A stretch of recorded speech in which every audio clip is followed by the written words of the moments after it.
2 3 ជំរាបសួរសួស្តីអ្នកនរខ្ញុំមីរ៉ាខ្ញុំឆ្មាតូចវិញយើងមកពីកម្មវិធីសោសិផាអូយថ្ងៃនេះដូចជាដូចខ្មែររំតុំចាថ្ងៃនេះខ្ញុំសូមសុភាពរៀបសារណាជំរាបសួរថ្ងៃសៅរ៍ទៅវត្តញ៉ាំទឹកសន្សើមអុចធុងសូត្រធម៌ញ៉ាំសថប់ការឈូកចាអូខ្ញុំបាត់ការឈូកអូខេអូយទីបំផុតយើងអេពីសូតមកធំអេមកវិញចាចេះឥឡូវយើងអេពីសូតមកហើយ3ភ្លេចខ្លួនអេពីសូត3នេះអូយចាថ្ងៃនេះគឺមាន sponsor តែ sponsor របស់យើងគឺមកពីខាងបងដឹងណៃយេ Yes អ្នកនេះបានស្គាល់ស្នាដៃគាត់អត់អានេះគឺនេត្រាកលនិស័យហើយនេះគឺបើពិតជាស្រឡាញ់សរសេរដែលបងដឹងណៃយេ Yes អ្នកគ្នាធ្លាប់បានអានស្នាដៃរបស់គាត់ហើយក៏ធ្លាប់បាន review ដែរស្នាដៃគាត់គឺជាស្នាដៃមួយដែលនៅពេលដែលយើងសែនអស់កម្លាំងចិត្តអីស្នាដៃហ្នឹងអ្នកគ្នាជួយលើកទឹកចិត្តយើងមែនណាខ្ញុំធ្លាប់អានហើយបើសភៅខាងនេះវិញណាអ្នកគ្នាប្រៀបដូចជាពាក្យមួយក្រានរំលឹកយើងណាហើយតកតងនឹងការស្រឡាញ់ជាមួយម៉ាក់ប៉ាជាមួយបងប្អូនជាមួយខ្លួនឯងជាមួយមិត្តភក្តិអញ្ចឹងការស្រឡាញ់4បែបហើយនិយាយទៅគឺល្អអានមែនតើមានរ៉ាដែរអានអានេះអត់ចាប់អារម្មណ៍ថាក្របហ្នឹងបើយើងមើលទៅបែបអភិនិហាត្រូវអត់ Yes តួស្រីហ្នឹងឈ្មោះនេត្រាវាមានរបៀបថាអីគេហ្នឹង time traveling ខ្មែរគេឆ្លងពេលវេលា Yes ឆ្លងពេលវេលាតែខ្ញុំអត់និយាយ detail ច្រើនអញ្ចឹងបើសរុបមកវិញខាងបងដំណៃយេគឺគាត់មាននិពន្ធបែងចែកជា2មានជាសាច់រឿង novel ផងហើយនឹងជាបែបលើកទឹកចិត្តដាស់តឿនក្រៅរំលឹកខ្លីៗផងចា៎អញ្ចឹងអ្នកនរគ្នាចង់បានអីអាចតាក់ទងទៅខាងគាត់បាន Yes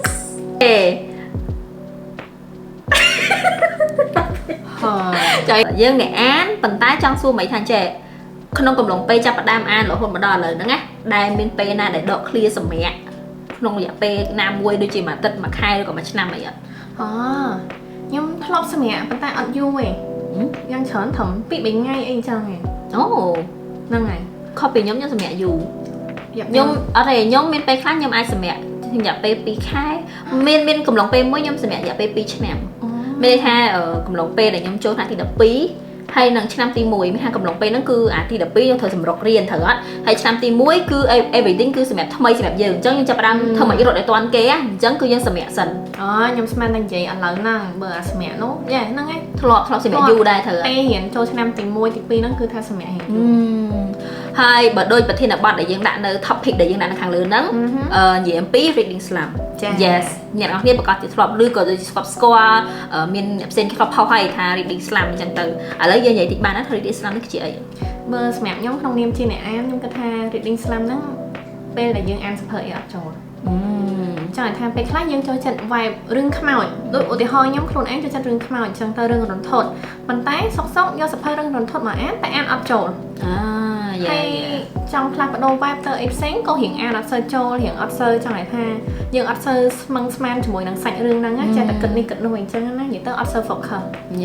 Yes សម្រាប់ Mira reading slump មិនដែរហ្នឹងហើយនិយាយទៅដូចមិននិយាយចឹងមានថាយើងអានអត់ចូលយើងអាច focus យើងអាចផ្ដោតអារម្មណ៍ទៅលើអីដែលយើងចូលចិត្តនឹងរហូតទៀតបានអញ្ចឹងណាដូចមានអីដែល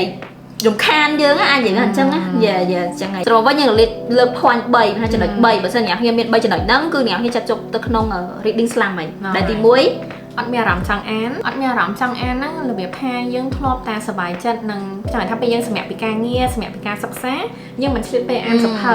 តែនៅពេលដែលយើងសម្រាប់ហ្នឹងហើយយើងយកសៀវភៅហ្នឹងមកកាន់នៅដៃហើយយើងមានអារម្មណ៍ថាដូចអត់មានអារម្មណ៍ចង់ដឹងសាច់រឿងពីតួអង្គហ្នឹងទៀតទាំងដែលសៀវភៅហ្នឹងគឺសៀវភៅដែលអ្នកនិពន្ធយើងចូលចិត្តឬក៏យើងបានអានតិចតួចហើយតែយើងដូចអត់មានអារម្មណ៍ថាចង់អានទៀតហ្នឹងហើយហេតុផលទី2អានអត់ចូលមានន័យថាពេលខ្លះអ្នកនិពន្ធយើងចូលចិត្តហើយសភៅបែបហ្នឹងគឺយើងចូលចិត្តហើយប៉ុន្តែដល់ពេលដែលយើងអានមកបានមកទំព័រ2ទំព័រដូចអត់មានអារម្មណ៍ចង់ដឹងចង់អានទៅមុខទៀតទេរបៀបដូចតាក់តែប៉ុណ្្នឹងណាទុកសភៅហ្នឹងទៅអានសភៅមួយទៀតក៏បានតែមកទំព័រ2ទំព័រដែរមិនថាវាអានអត់ទៅមុខអានអត់ចូលហ្នឹងហើយចំណុចទី3គឺយើងអានលែងសប្បាយហ្នឹងហើយមានថាវាដូចជាភារកិច្ចមួយដែលយើងគួរតែអានឲ្យចប់អូគេអានចប់ហើយខ្ញុំត្រូវតែអានឲ្យចប់ដែរលែងសប្បាយលែង enjoy នឹងវាយើងធ្លាប់គិតថាខ្លួនឯងជាអ្នកអានអញ្ចឹងខ្ញុំត្រូវតែអានសភៅឯងពេលតែដល់ពេលហើយអ អារម្មណ៍ហ្នឹងវាឡើងសុបាយ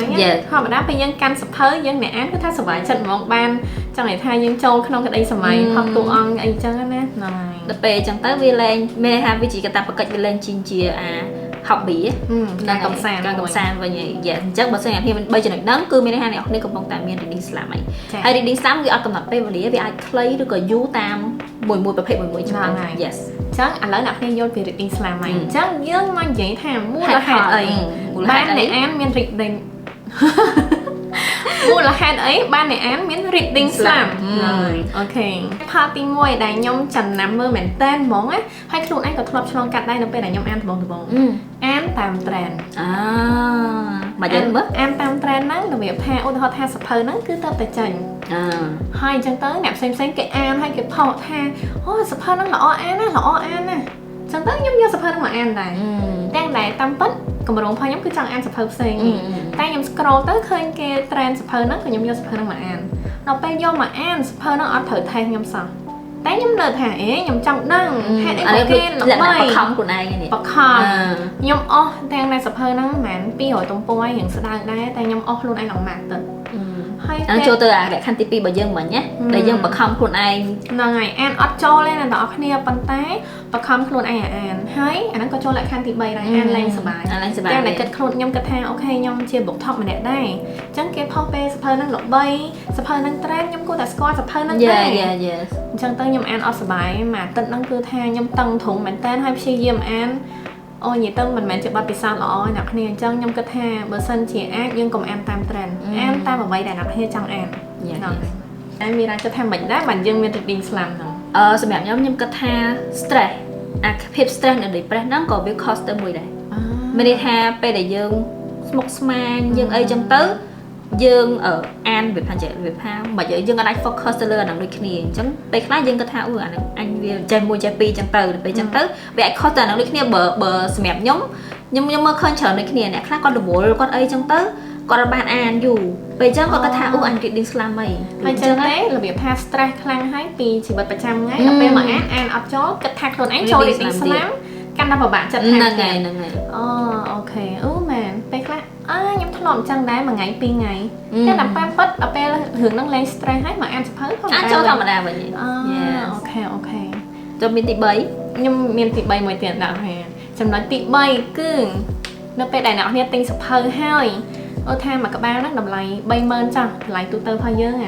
30000ក៏34000អញនិយាយថា30000ចាមីនីម៉ាំថ្លៃ34000ឧទាហរណ៍ថាអ្នកអ្នកទិញចំណាយលុយទិញសភៅហ្នឹងហើយប៉ុន្តែទិញមកអត់ត្រូវចិត្ត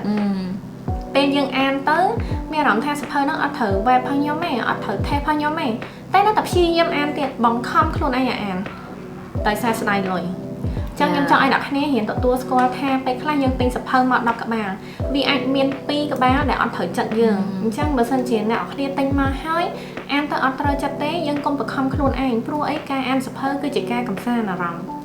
វាជួយសម្រួលអារម្មណ៍របស់យើងពីជីវិតពិតអញ្ចឹងបើសិនជាយើងមកអានហើយធ្វើឲ្យយើង stress លើសដើមវាអត់ត្រូវទេអានបែបសប្បាយទៅចាអញ្ចឹងហើយណាមួយខ្ញុំក៏ឃើញ platform របស់យើងមាន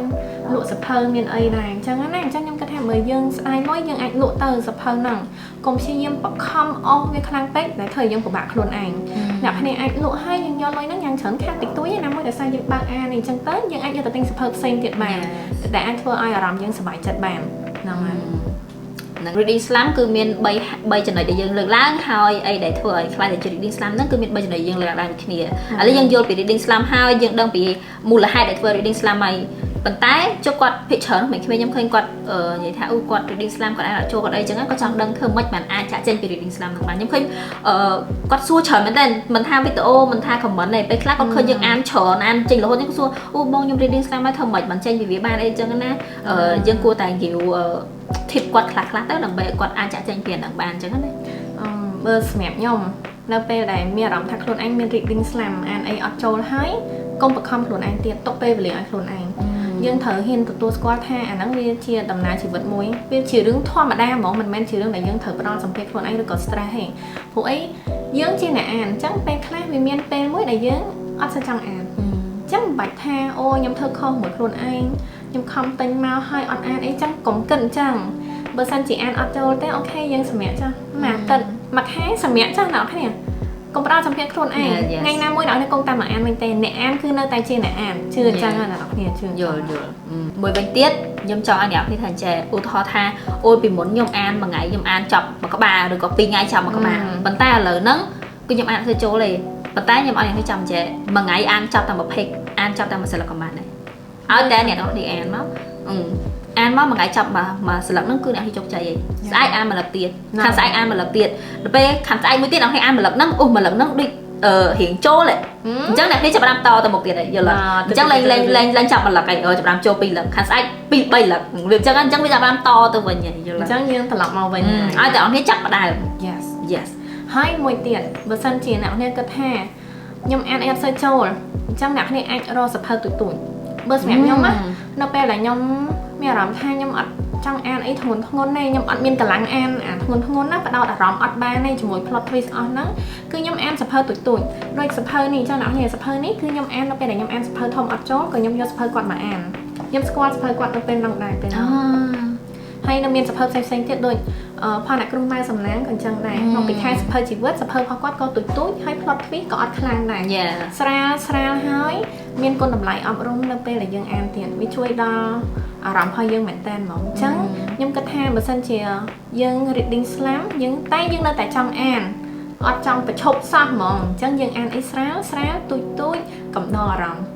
ហើយបើសិនជាយកអាហ្នឹងមកអានដូចមីរ៉ានិយាយមិញណាមកស្លឹកមួយថ្ងៃហ្នឹងក៏បានដែរណាអូបើអានមួយថ្ងៃគួរតែអាននេះដោយសារតែនេះជាប្រភេទសភៅបែប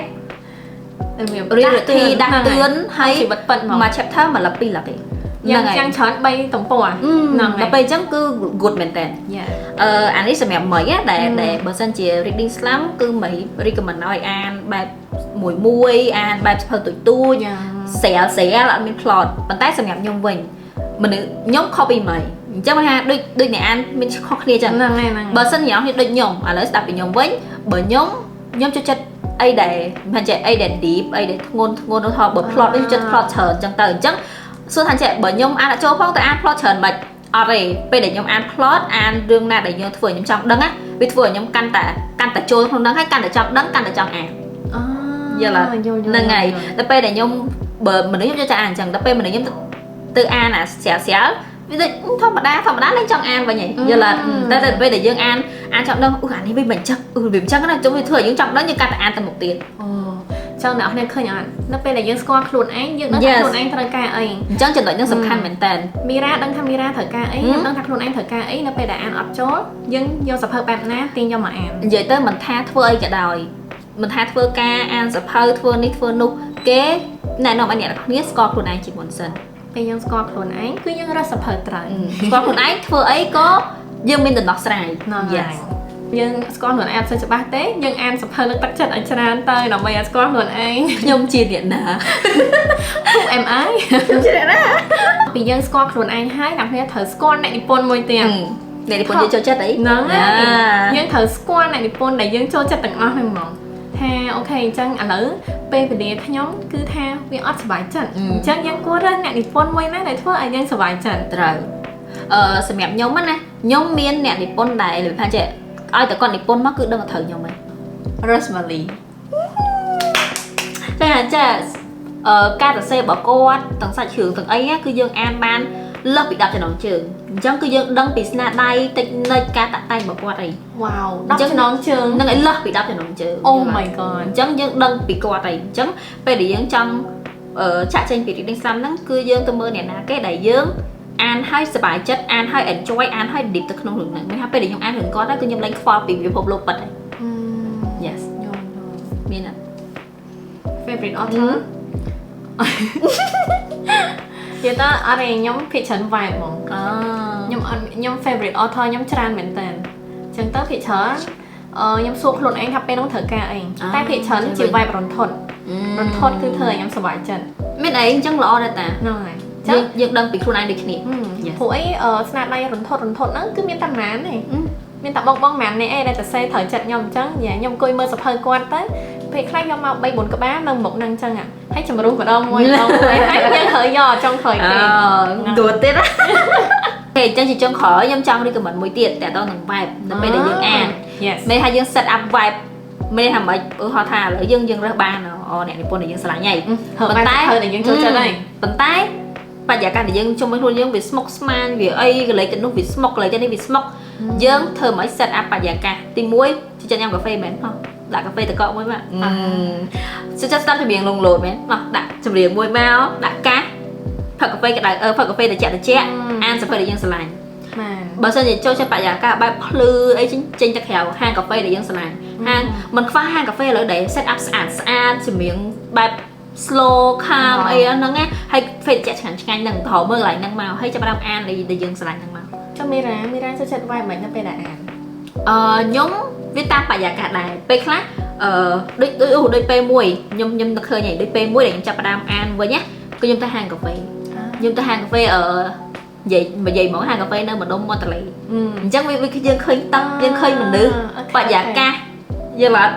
យើងចឹងទៅហើយបើសិនជាពេលខ្លះធម្មតាទេចម្រៀងគេចាក់វាមិនមែនត្រូវយើងទាំងអស់ទេស្ដាប់កាសត្រូវអ្នកនេះស្ដាប់កាសហើយខ្ញុំផឹកភេសជ្ជៈជូអែមមកអានរឿងដែលខ្ញុំស្រឡាញ់មកអូយីមែន500ទំព័រខ្ញុំអានតែ2ថ្ងៃចុះឃើញអ្នកនរគ្នាអីក៏ដោយគឺមានដំណោះស្រាយមើលសម្រាប់ខ្ញុំវិញខ្ញុំអត់ចូលចិត្តទៅក្រៅខ្ញុំចូលចិត្តពាក់កៅអៅស្រាលនិយាយទៅមកស្រួលខ្លួនបដិខ្លួនលើសាឡុងលើខែមកអូខ្ញុំមាន tip មួយទៀតឃើញហើយការចាក់ចេញពី reading slam ហ្នឹង tip សំខាន់មួយទៀត don't feel lost at them មានថាកុំ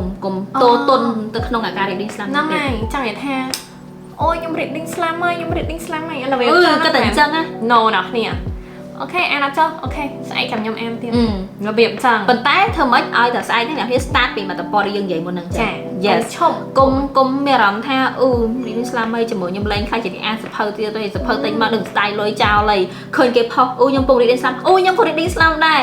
ទៅទាំងអស់គ្នាបណ្ដោយ no អ្នកនរគ្នាភាគច្រើនបើសិនជាខ្ញុំឃើញគេផុស reading slam ខ្ញុំសុំតែ scroll ឲ្យលឿនមកខ្ញុំអត់ចង់ឲ្យអារម្មណ៍អស់ហ្នឹងវា affect យើងវាជាឥទ្ធិពលលើខ្ញុំเลยអ្នកគ្នាព្រោះអីបើសម្រាប់ខ្ញុំគិតថាយើងកុំសូវអានអារម្មណ៍តាក់ទងមួយ reading slam ហ្នឹងពេកព្រោះអីពេលខ្លះវាស្រាលវារយៈពេលខ្លីទេអញ្ចឹងកុំផ្ដល់សម្ពាធឲ្យខ្លួនឯងអីគិតថាជារឿងធម្មតានិយាយទៅចាំខ្ញុំអានពីទំព័រចានិយាយទៅកុំតូតុនទៅក្នុងអារម្មណ៍នៃការ reading slam ហ្នឹងពេកព្យាយាមដាក់ខ្លួនឯងឡើងមកវិញមកឥឡូវយើងដឹងអស់ហើយណាយើង share ទាំងអីគេអីជា reading slam ហើយមូលហេតុហើយនឹងដំណោះស្រាយផ្សេងៗអញ្ចឹងទៅកុំការ reading slam អ្នកគ្នាយើងត្រូវប្រមូលលុយកក់សភៅទាំងអស់គ្នាសភៅថ្មីនេះអូយអស់មួយច្រើនណាស់មិនអាចឲ្យខ្ញុំអស់លុយតែម្នាក់ឯងបានទេតែមូលហេតុហ្នឹងដើម្បីឲ្យគេអស់លុយត្រូវយើងអស់ទាំងអស់គ្នាអូខេអញ្ចឹងយើងប្រាប់ពីហេតុផលផ្សេងៗហើយយើងប្រាប់ពី tip នៃការចាក់ចែងហើយយើងគួរតែ recommend សភៅមួយចំនួនតែគាត់ដូចគ្នាដើម្បីយើងគិតថាសភៅណាដែលគាត់អានហើយគាត់អាចចាក់ចេញពី reading slam ដូចគ្នាអូខេដោយសារតែ vibe ខ្ញុំមួយមិនខុសគ្នាដូចអ្នកគ្នាស្ដាប់មិនអញ្ចឹង vibe ដែលមិន recommend គឺ vibe slow calm អីដែលអ្នកគ្នាស្ដាប់មុននឹងអញ្ចឹងហើយ vibe របស់ខ្ញុំគឺ vibe បែបរៀងមាន flow រៀងអីផ្សេងៗអញ្ចឹងទៅអញ្ចឹងអ្នកគ្នាត្រូវមួយពីណាស្ដាប់មើលពីហ្នឹងទៅឲ្យឃើញចាហើយចាំបានអ្នកគ្នាមកមានដោយសារមិនគាត់ recommend ស្ភើទូចហើយខ្ញុំនេះធំដាក់1 2 3តាការយើងអាយុ18សរសេរដំបងឈៀងសម៉ាលីនមកពីខាងមេសាសភៅហ្នឹងគឺនិយាយតួអង្គនៅក្នុងនោះជាមែនម៉ាណា3គូ6នាក់អញ្ចឹងហ្នឹងហើយដូចចង់និយាយថាតួអង្គហ្នឹងគឺសិតតែអាយុ18ឆ្នាំអញ្ចឹងនៅពេលដែលយើងអានធ្វើឲ្យយើងភ្លេចរឿងបច្ចុប្បន្នធ្វើឲ្យយើងនឹកឃើញរឿងអតីតកាលរបស់យើងកាលយើងអាយុ18ឆ្នាំរបៀបថាសាច់រឿងវាខុសពីយើងឯងប៉ុន្តែនៅពេលដែលយើងអានពេលខ្ញុំអាយុ18ឆ្នាំខ្ញុំគិតអញ្ចឹងមែនយើង relate ទៅអាហ្នឹងដែរហើយនៅក្នុងហ្នឹងតាមពិតបញ្ហាគឺអាចដោះស្រាយបានប៉ុន្តែពេលហ្នឹងយើងអាយុ18ឆ្នាំអញ្ចឹងយើងគិតថាបញ្ហាហ្នឹងគឺជាបញ្ហាធំតែនៅពេលយើងអាយុប៉ុណ្ណឹងហើយនៅពេលដែលយើងអានត្រូវហើយខ្ញុំគិតថាហ្នឹងជាបញ្ហាធំ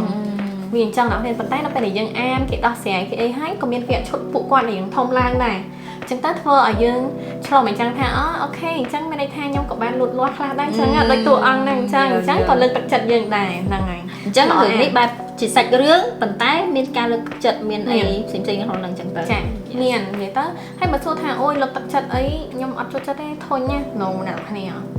it's the best ហ្មងខ្ញុំធ្លាប់រៀនយល់រឿងហ្នឹងហើយគឺល្អអានមានន័យថាចេះមិនមែនមានន័យថាគេនិយាយថាលើកទឹកចិត្តហ្នឹងគឺសិតតែនេះអស់ហើយមានន័យថាអ្នកនិពន្ធបញ្ជ្រាបឲ្យយើងគិតឲ្យយើងមើលហើយយើងគិតខ្លួនឯងនិយាយថាចេះគាត់ប្រាប់ឡើងហ្នឹងមកបញ្ចេះពីហើយយើងគិតថាអូវាអញ្ចឹងមែនតែយើងអាចយកមកអភិវឌ្ឍខ្លួនយើងបានអាហ្នឹងហើយគឺជាការលើកទឹកជាការអភិវឌ្ឍហ្នឹង sao nị pôn phá quạt nó khổng nắng chỉ là cái nào phải làm lộn men bàn tay clear môi đại tô ăn vậy clear son thì clear cứวิช่วยจมรอยตักจัดยังเหมือนแต่หมองช่วงนั้นยังกระทายสะเพอนั่นคือกูแต่เมียนขนมได้ให้แสงแอนแล้วเป็นไหนนักเนี่ยมีอารมณ์แท้อัดจังแอนไอ้ถุนงอนเสียให้ช่วยประทัวอารมณ์ยัง yes โอเคแล้วจมันยมมวยซัน จ้ะ แต่นี่เคยจังโอ้ปะเลยคัสนา สาหายนะ โอ้ยเดี๋ยวเอาเทียมเมอร์แต่กรอบก็ดังใต้ทาเรื่องนึงbị bài mệtจังยังxong vậy thì tuốtเรื่องนี้คือจีเรื่องบัตรภินิหารปรินิเตียนจำไรเลยปีกาบัตรอ๋อยังเพลงแบบสันปะเลยคัสนานั่นคือนิพนธ์น้อยรัสมันเลยจิมไซได้มาดามบอกจังเรื่องนี้คือbàiมนุษย์เจตนาbài bỏ tệ ngườiจะแต่ bài bỏ tệ hai miền มนุษย์เป็นไว้ yes โอเคจ้ะเนี่ยสะเพอนั่นมนุษย์เป็นไว้อะประเจี๊ยบไหลหนัง ภินิหารhay là gì đó ca bật cả phiên chậm lại là bị cả bật là ngày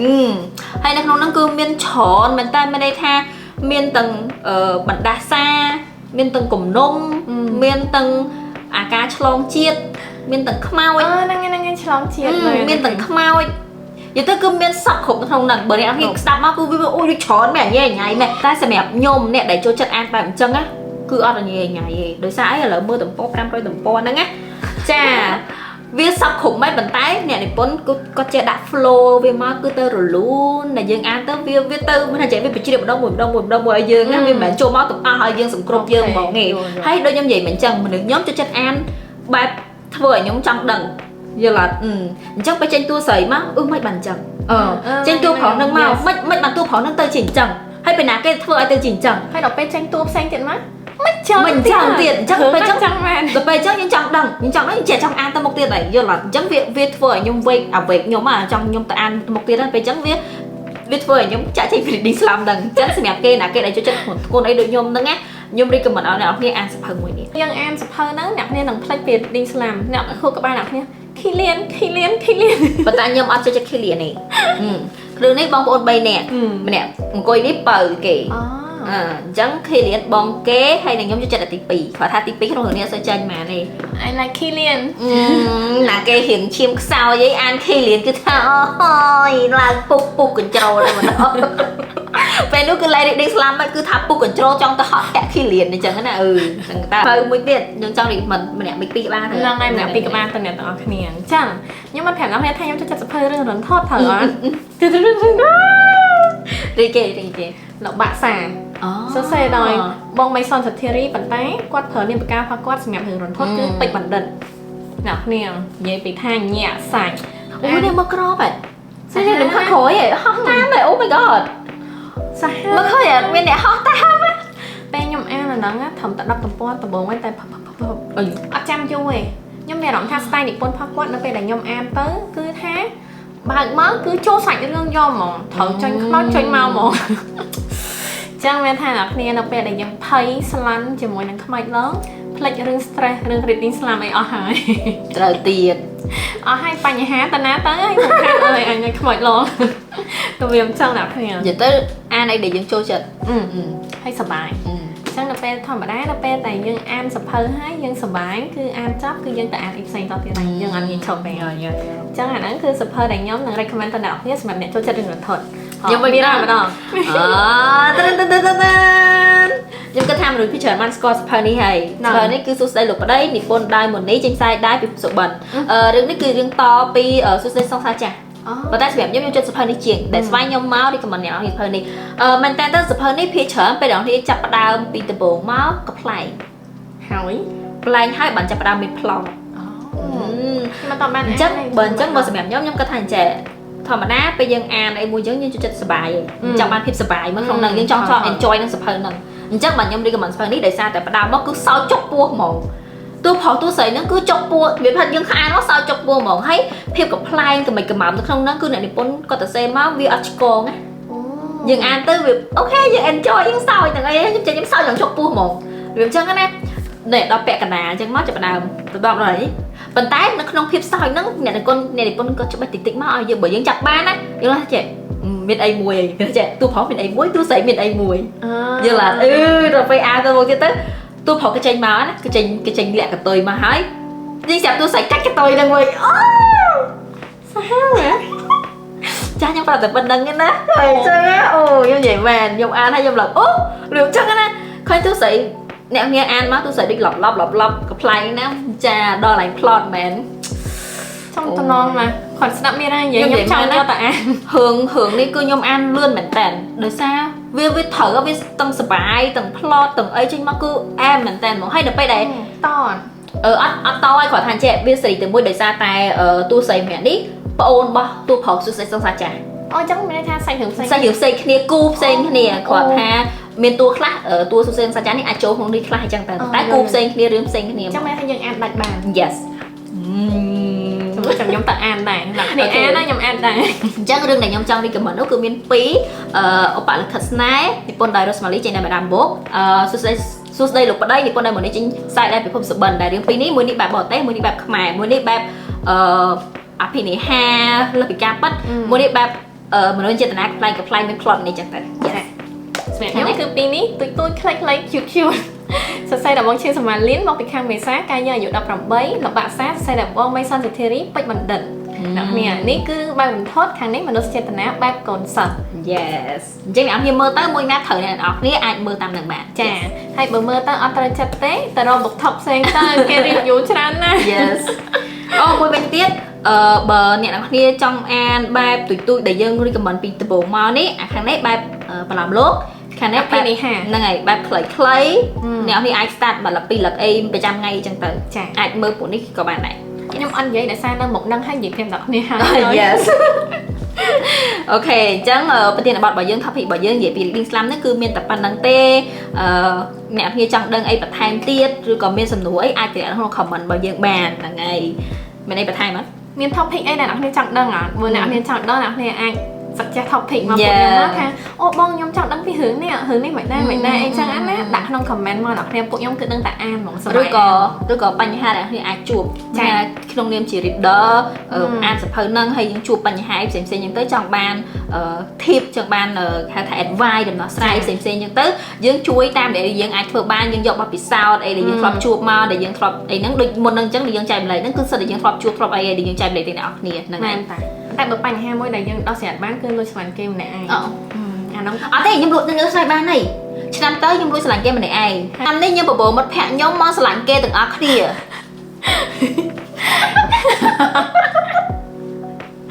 chứ nhưng lấy sàn kem này ai tiền đây mà này nó cứ nhóm sàn mùi mất phe nhóm tiền ok chào mày đó nè chào món chắc episode 3 bởi dưỡng comment tập ban đăng tế chưa chụp một nhà niềm đón tiếp lại episode buồn bye bye con giờ mình đây bia chanh nha ngày nào ăn bên ai bia chanh hả là bia chanh đây mở ta